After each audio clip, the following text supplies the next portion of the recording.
Fala aí, crente! Mais um episódio hoje e olha, temos uma novidade muito legal. Nós temos um convidado, nosso primeiro convidado. Mas antes, segue nas nossas redes sociais: Instagram, TikTok, Fala aí, Crente Podcast. E no YouTube aí, não esquece, clique em curtir, compartilhe com seus amigos, se inscreva no canal e ative o sininho das notificações para você ficar por dentro de todos os nossos episódios.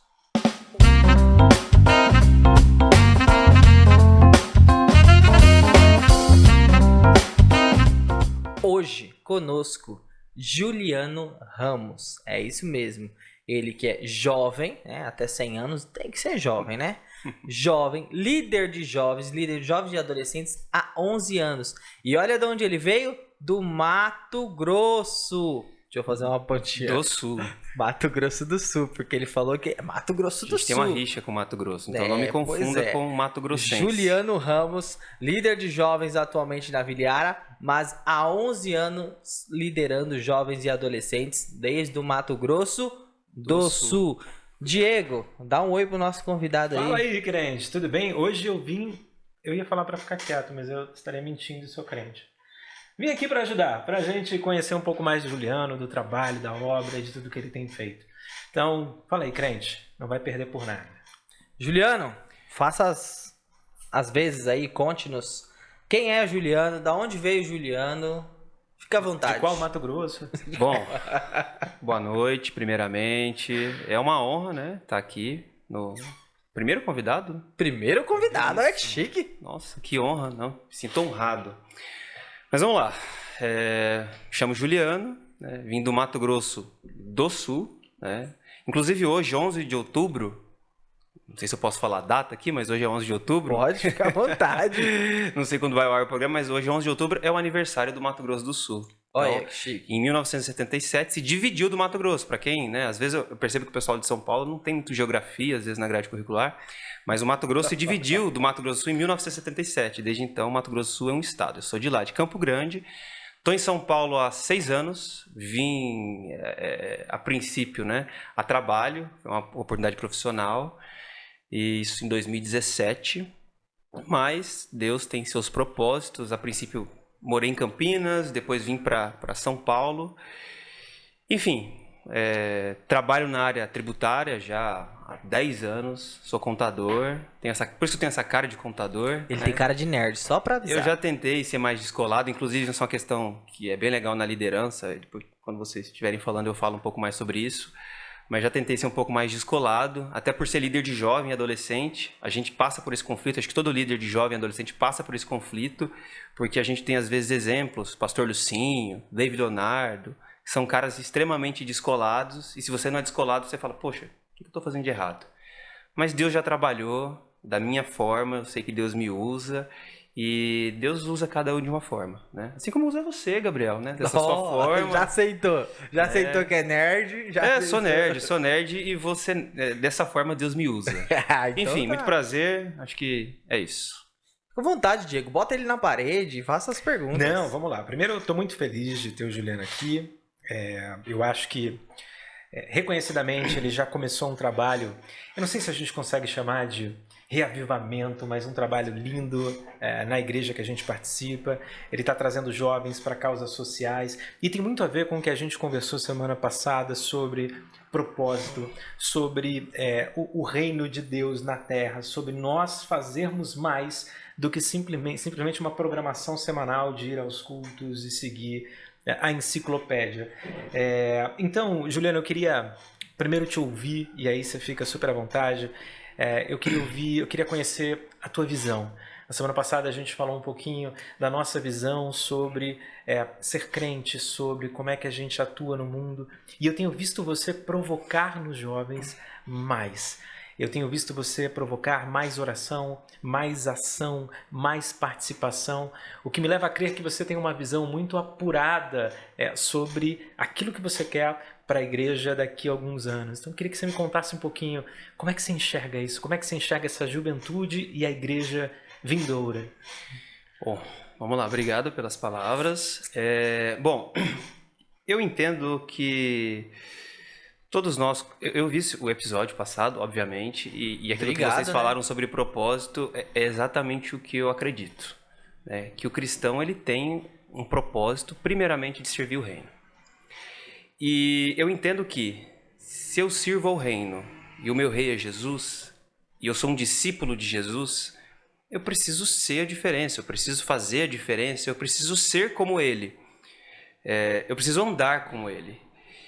E o que eu tenho tentado, né, com jovens e adolescentes, desde o início aí que eu comecei a trabalhar com liderança, é mais ou menos mostrar para o jovem e para o adolescente que, se ele se diz cristão, se ele crê na palavra de Deus, se ele crê que Cristo veio, que o redimiu, enfim, que o levará para o céu, ele precisa fazer algo de diferente nessa terra. Ele não pode ser comum, ele não pode ser como as pessoas que não creem em Cristo. E a palavra de Deus, ela precisa ser luz no caminho dele. Então, assim, eu às vezes até me sinto repetitivo quando eu prego, quando eu oriento algum jovem, algum adolescente, mas o que eu sempre falo, que o que é mais importante é você ter uma relação com Deus, você ter uma intimidade com Deus, você andar em verdade com Deus, você viver de forma clara para Jesus, independente da carreira que você siga, independente daquilo que você fale, daquilo que você faça. Eu tenho como versículo, um versículo que eu gosto muito, é 1 Coríntios 10:31, que diz assim: quer comais, quer bebais, quer façais outra qualquer coisa, fazei tudo para a glória de Deus. Então, assim, eu acho que um líder ele tem que, primeiramente, passar aquilo que ele vive e influenciar algo que ele acredita. Então, eu acredito que todo cristão, e o jovem, enfim, o adolescente, ele precisa viver para a glória de Deus. Mas ele pode, ao mesmo tempo que ele está vivendo para a glória de Deus, fazendo as coisas para honrar a Deus, ele pode continuar sendo um jovem, sendo um adolescente. Ele não precisa se isolar numa bolha. Enfim, de forma simples eu estou respondendo aqui, mas eu acho que o que eu tento passar é que a relação com Deus, a intimidade com Deus e viver para a glória de Deus, independente do ambiente que você esteja, seja igreja, seja casa, seja trabalho, eu não consigo separar. Eu ser uma pessoa no trabalho e eu ser uma pessoa na igreja. Eu ser uma pessoa na minha casa. Para mim, se você é um cristão, você tem que ser um cristão em qualquer local, no local que você esteja. E é isso que eu tenho tentado passar para os jovens e adolescentes. Juliano Ramos, você atualmente está com... Conta a idade para nós, vai. 31, quase 32. Ah, é novinho. É a minha idade, praticamente. Você é tão novo e já com esse propósito, já com essa formação e esse trabalho de liderança de jovens. Tá. Mas lá atrás, com qual idade você entendeu que esse era o seu chamado? Você se descobriu como um possível líder de jovens? O que te motivou? Nos conta um pouquinho do início dessa história. Bom, vamos lá. Eu acho que o início da minha história tem muito a ver com aquilo que eu acredito também sobre propósito. Até os meus 18 para 19 anos, eu nem pensava em ser um líder, em ser um obreiro na igreja. Eu era baterista, né, da igreja. Eita, os bateristas dominando o mundo. Cabelo arrepiado. Meu sonho era ter uma banda na igreja e sair tocando pelas igrejas, sendo baterista. Esse era o meu sonho. Eu olhava para um obreiro, eu olhava para um líder e falava, nunca quero ser um obreiro, nunca quero ser um líder. Só que com 19 anos de idade, eu fui batizado com o Espírito Santo. E a partir daquele momento, eu comecei a ter algo começou a mudar dentro de mim, mas até então, algo bem tranquilo. E um dia um pastor me chamou, um pastor de setor, eu era de um setor lá em Campo Grande, no Mato Grosso do Sul, e o pastor de setor me chamou e falou o seguinte, eu vejo você como um líder de adolescentes. Eu fiquei surpreso, porque eu não tinha visto isso em mim. E ele falou, a partir do mês que vem, se você aceitar, você vai ser o vice-líder dos adolescentes, o terceiro líder dos adolescentes do setor. Eita bomba. Eu falei, o quê? Eu falei, amém. Só que só o fato de eu ter falado amém, algo já havia mudado em mim. Porque há algum tempo atrás eu não aceitaria. Enfim, para encurtar a história, eu aceitei, me tornei um dos líderes de adolescentes do setor de uma igreja. E naquela época, o líder de adolescentes estava quase casando, estava no ano do casamento dele. E ele começou a se afastar ali para resolver as coisas do casamento. E o que aconteceu? Ele começou a meio que já sair mesmo da liderança e eu comecei a assumir ali a responsabilidade. Com isso, eu fui assumindo algumas coisas e fui vendo que aquilo ali era algo que talvez eu gostaria de seguir. Ser um líder, mas eu não sabia nada, não tinha experiência, mas eu comecei a pedir direção de Deus, comecei a orar, e foi quando eu comecei a ver que aquilo ali talvez fosse o meu ministério. E só que isso é uma coisa muito no início. Eu estava ali no início de um chamado, de um ministério, digamos assim. E foi nessa época que eu comecei a estudar, comecei a ler. Só que é aí que eu começo também um dilema da minha vida como líder, né? Eu comecei a olhar para os grandes líderes do Brasil, de jovem, de adolescente, e comecei a me espelhar neles. Só que aí eu olhava para mim, um contador, um cara com cara de nerd, um cara que não tinha ali como que eu posso usar uma palavra? Eu não tinha aquele traquejo, digamos assim, como esses caras tinham. E eu comecei a falar, não, eu não posso ser um líder de adolescente se eu não sei. Descolado? Se eu não sou tão descolado assim. Então eu vivi um tempo um pouco esse dilema e eu comecei a trabalhar dessa forma. Mas ao mesmo tempo que eu tinha essas dúvidas, Deus prosperava o trabalho. Eu agindo dessa forma, não tão descolado quanto eu gostaria, mas eu trabalhando com jovens, com adolescentes no setor, os adolescentes, o trabalho começou a prosperar, os adolescentes começaram a crescer. O nosso setor, lá em Campo Grande, tínhamos 21 setores. O nosso setor começou a se tornar um setor de destaque em Campo Grande pela participação, pela quantidade de adolescentes. E aí, o que aconteceu? Em meio a esse dilema, poxa, eu não sou tão descolado para ser um líder, o que eu estou fazendo aqui? E Deus ali provando, e eu às vezes não olhando como o trabalho estava crescendo, o líder de Campo Grande, que era o líder geral de Campo Grande, que é o Ângelo Santos, um amigo, inclusive tem um podcast bem legal, já falei para você. Sim. Ele me convidou para ser um dos líderes de Campo Grande, vice-líderes de Campo Grande. E eu falei, poxa, mas como assim? Se eu tô achando que eu sou um péssimo líder aqui, porque eu não sou descolado. E eu implantando ali métodos, né, de incentivar os adolescentes a orar, como você falou, a ler a palavra de Deus, fazer algumas coisas ali, mas para que eles estivessem mais íntimos. Eu sempre fui muito próximo, de aconselhamento, enfim. Eu falei, olha, tem uma coisa errada. E quando eu fui trabalhar a nível de cidade com esse líder, esse cara foi um cara que me ajudou bastante, que me instruiu e que me ajudou bastante. E aos poucos eu fui entendendo que talvez eu não preciso ser igual ao pastor Lucinho. Estou dando um exemplo, eu gosto do pastor Lucinho, enfim, eu acho legal. Eu não precisava ser igual o David Leonardo. Até porque o propósito de Deus na vida deles é deles. Comecei a pensar, eu acho que Deus, da minha forma, da forma que eu sou, Ele vai me usar para liderar jovem e adolescente. E eu comecei a meio que quebrar isso na minha vida. E a partir disso, as coisas começaram a melhorar. Não foi de cara, mas foi só em 2016, e eu vou falar uma coisa legal aqui, talvez até tenha mais likes aqui no programa. Eita, vamos lá, conta aí. Porque Bomba, em 2016 eu liderava os adolescentes ali no setor, e eu convidei para pregar na minha igreja, num culto bem grande ali, com cerca de 400 adolescentes, o David Leonardo. Assim. Ele não é muito conhecido. Não, quase nada. Mas o David Leonardo, ele era amigo do líder geral de Campo Grande, o pastor Moisés, que é meu amigo até hoje. E na época era mais acessível a agenda dele. E ele ia pregar no final de semana no Congresso Geral de Campo Grande. E como eu era líder do setor, eu pedi para o Moisés, será que a gente não consegue encaixar ele no nosso culto de sábado? E ele foi. Beleza, e ele foi uma bênção, pregou, foi uma bênção o culto, vários adolescentes aceitaram Jesus, foi muito bom. Ele, muito descolado como ele é, né? Enfim, foi uma bênção o culto. E no final do culto, a gente tem um costume lá no MS... de toda vez que você promove um culto, um congresso, alguma coisa, no final você leva o pregador, o cantor, para jantar. Seja na sua casa ou leva para algum lugar. E como eu tinha levado ele para lá, eu fiquei encarregado de levar ele para jantar. E aí, conversando com ele, que já era uma pessoa bem conhecida na época, não tanto quanto hoje, mas já era bem conhecido, ele começou a me perguntar, mas Juliano, nossa, que trabalho abençoado que você faz aqui, o culto aqui é uma bênção, tantos adolescentes aqui reunidos, que legal. Eu assim, poxa, mas eu olho para esse cara e eu acho ele um exemplo e eu gostaria até de ser mais descolado como ele. E ele falou, Juliano, eu achei bem legal o seu estilo, a forma que você lidera, a forma que você conduz. Eu vi que você organiza bem com os demais líderes e eles todos participam do culto ali, você não centraliza nada em você. É muito legal ter líderes assim, tipo, fez alguns elogios. E aí eu senti de Deus de falar com ele. Falei, pois é, mas eu tenho passado por alguns dilemas e até usei o exemplo dele. Falei, olha, eu não me acho tão descolado para ser um líder de adolescente.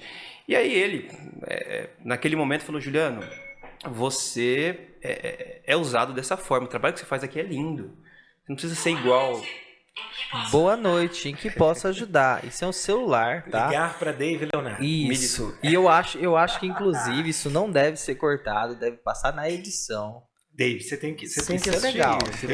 Dave Leonardo depois você volta e vai participar Compartilha do no seu podcast. Instagram. Olha. Pessoal, façam chegar nele. Que Isso Juliano- aí, ó. Hashtag Dave Leonardo não fala aí crente. Resumindo, eu acredito muito nas coisas de Deus. Eu olhava para o David Leonardo, para o pastor Lucinho como referências de pessoas que eu precisava ser igual. Eu era bem mais novo, enfim, né? E naquele dia ele conversando comigo falou, Juliano, o trabalho que você faz aqui é muito legal. Deus te usa dessa forma. Você tem que ser da sua forma. E aí veio um estalo assim.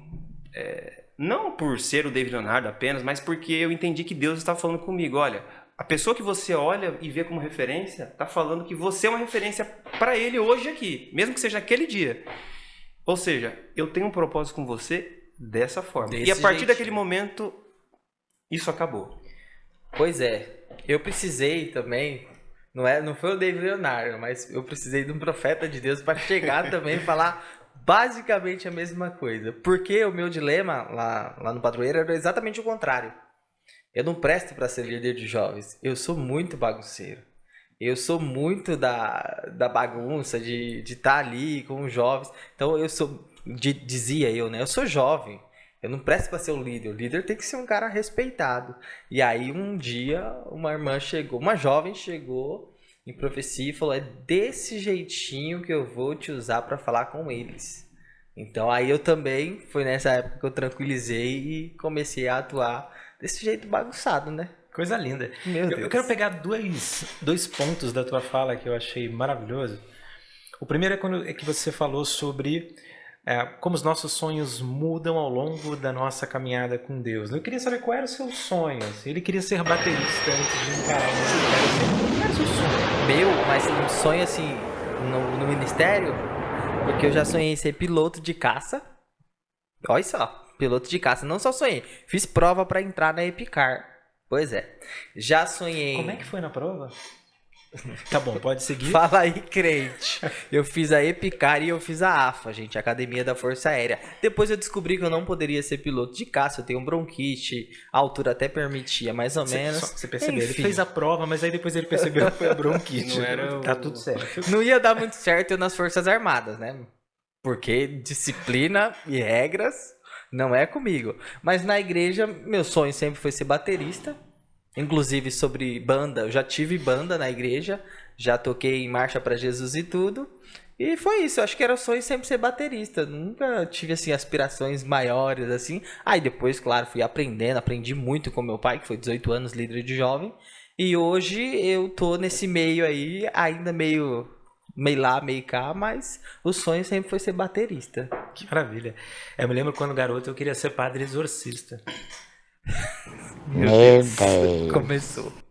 Isso é verdade, né? Brincadeira. Não, pera, olhe pra câmera e fale seu sonho pra todo mundo entender. Meu sonho quando garoto era ser padre exorcista. E o que faz um padre exorcista? Expulsa demônio. Senhor.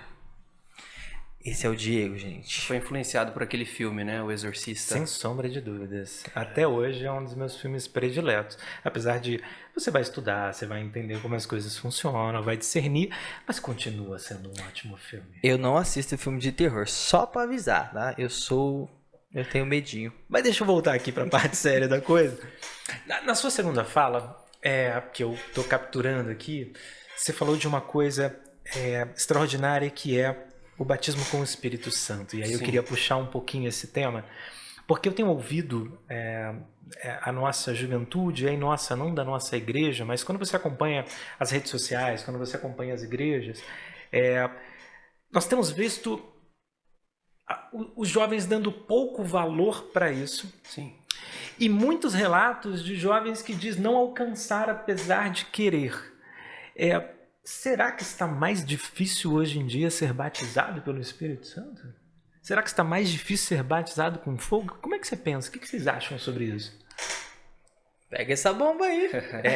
Ó, eu, assim, vou responder com base na minha experiência. Não vou entrar na questão teológica, até porque o Diego tá aqui. Se for para falar de teologia, o Diego Não fala. dá nem pra discutir. Não, o Diego fala teologia. Falando por mim, no meu caso, eu demorei para ser batizado com o Espírito Santo. Eu fui para a igreja com 7 anos de idade e fui batizado com o Espírito Santo com 19 anos de idade, enquanto os meus colegas... Pô, se ele demorou, então eu... Não, então, mas olha só o contexto que eu vivia. Os meus colegas foram batizados com o Espírito Santo com 10, 11 anos. E eu tava na igreja e eu era o excluído, porque todos os meus colegas... Sofria bullying. Eu sofria bullying, de verdade, porque eu era de uma igreja que era bem pentecostal, lá em Campo Grande. E os meus colegas, eles todos já haviam sido batizados com o Espírito Santo com 10, 11 anos de idade. E eu não.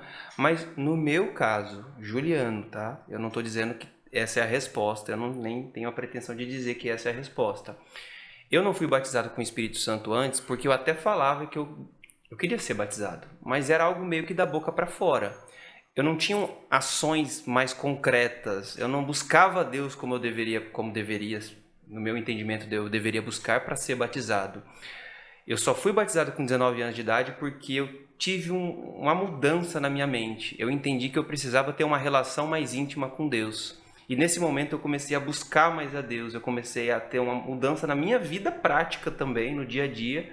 E o batismo com o Espírito Santo veio de forma natural. Eu não estou dizendo que quem não é batizado com o Espírito Santo não vive uma vida com intimidade com Deus, de oração, uma vida prática diante de Deus. Mas no meu caso especificamente, houve essa demora porque eu falava que queria, eu falava que tinha desejo, mas internamente eu não tinha uma busca por Deus. Eu não achava que aquilo era tão atraente. Eu falava da boca para fora. Metanoia. E aí, Gabi? Fala aí, crente. Inclusive, pode ser tema de podcast o batismo com o Espírito Santo. Acho que tem que ser. Acho que hoje em dia é um tema... Pois a gente vai trazer esse tema para o Diego falar teologicamente sobre o assunto. Eu fui batizado muito recente, mas muito recente. Engraçado que eu fiquei 29 anos numa igreja, Jardim Padroeira 2. Um abraço a todo mundo, todos os jovens de lá. Coral Jovem José Renovo, amo vocês. E... Tá marcando aí todo o pessoal que a gente vai cobrar um cachê. Tá bom, pode ser. E aí, enfim, me mudei, saí de lá. Quando eu participei do último culto, que foi o culto de jovens, da despedida, né? Eu vim cantar com eles. Eu fui batizado com o Espírito Santo. Só que aí o São Tomé bateu, né? Quem? São Tomé. Pois é. Será que eu fui? Será que eu não fui? Será que eu fui? Será que eu não fui? E aí, no primeiro retiro que eu fui convidado para participar com os jovens do Viliara, veio a confirmação. Não. Aí eu falei, não, agora eu sou batizado com o Espírito Santo, já tinha sido. E de verdade, é uma virada de chavinha, né? Há uma virada de chave que... E assim, não é algo forçado, é natural. É internamente você vira a chave e você fala, nossa, sei lá, 3, 4 semanas depois, nossa, eu mudei.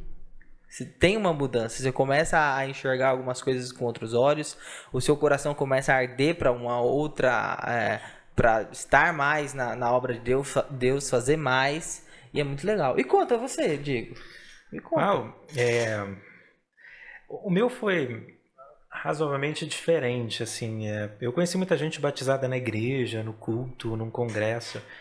No meu caso, eu tinha recebido um convite para pregar num congresso de jovens.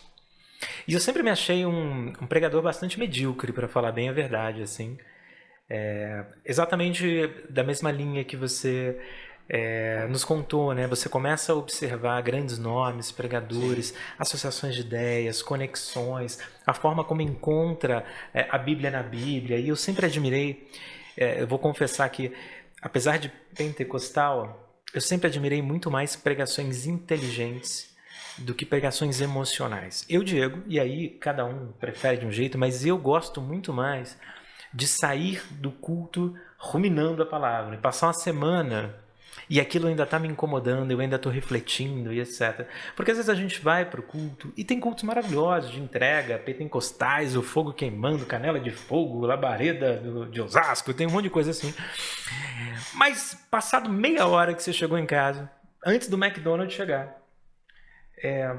se alguém te perguntar, me conta o cerne da mensagem, e você deve demorar uns 5 minutos para processar qual era, o que Deus queria que você saísse. E de novo, não estou dizendo que de vez em quando não tem que ter isso. Estou dizendo que eu prefiro quando eu saio tocado. E aí recebi esse convite para pregar, e exatamente por esse medo, eu estava, acho que pela primeira vez, eu estava com muito medo de pregar. Eu umas 2 vezes tinha ameaçado desistir. De falar, gente, eu de verdade, eu prefiro que vocês convidem outra pessoa. Eu não sei pregar. E enquanto eu escrevia o esboço, ali foi quando eu me entreguei de verdade para Deus. E eu sempre achei que talvez eu não tivesse sido batizado porque eu acredito muito na conexão corpo, alma e espírito. Eu acredito que para que você tenha uma conexão maravilhosa com Deus, essas 3 coisas têm que estar super alinhadas. Então, o seu corpo tem que estar numa posição que ele não te tire do cerne, no centro. Se você estiver incomodado, se você estiver com dor, pode ser um problema. Eu penso assim. Depois, a tua alma. O que é a tua alma? A tua alma é o teu pensar, é o teu coração, é aquilo que você é, a sua essência. Mas se você estiver numa posição de oração, de joelhos, mas tua cabeça está lá no balanço que você tem que fechar, a conta não termina. Você não consegue essa conexão. Mas uma vez que essas 2 coisas estão, eu acho que aí vem o poder do Espírito, que é o sopro que Deus te deu, conectando com Ele de volta, e aí parece que o negócio é flow, assim, o negócio conecta. E comigo foi assim, eu estava escrevendo o esboço, quando eu comecei a murmurar para Deus me ajudar, que eu não conseguia fazer sozinho, que eu não era capaz, que a palavra era dele, que o culto era dele, que o congresso era dele, e que eu era dele. E aí eu sei que no meio dessa entrega e dessa revelação que eu estava fazendo, não para Deus, mas para mim mesmo. Eu acho que essa é a verdade, assim. É quando eu abri mão do meu ego para falar para Deus o quão incapaz eu era. Eu sei que enquanto eu escrevia, de repente, eu já estava chorando, já estava falando em línguas, eu já não estava mais ali. Aí você vai dizer, uau, então aí você escreveu o seu esboço? Imagina, fui pro quarto chorar e dormir. Não escrevi mais nada aquele dia, fui escrever 3 dias depois, e o congresso foi uma bênção, um pregador horrível, mas o congresso foi uma bênção maravilhoso, graças a Deus. Fala aí, crente. Então, esse é o primeiro bloco da nossa entrevista. Fique atento, o segundo bloco você só vai ver na semana que vem. É isso mesmo, porque é uma entrevista muito boa e um bloco só não dá. Então, não esqueça, curta nosso vídeo, compartilhe em todas as redes sociais, TikTok, Instagram bombando aí, hashtag Fala aí Crente Podcast. Se inscreva no canal, é isso mesmo, se inscreva no canal e ative o sino das notificações para você ficar atento, para quando lançar o segundo bloco você já vai receber em primeira mão. Fala aí, crente. Semana passada a gente teve mais de 40 visualizações das nossas esposas, então continua assim, pessoal.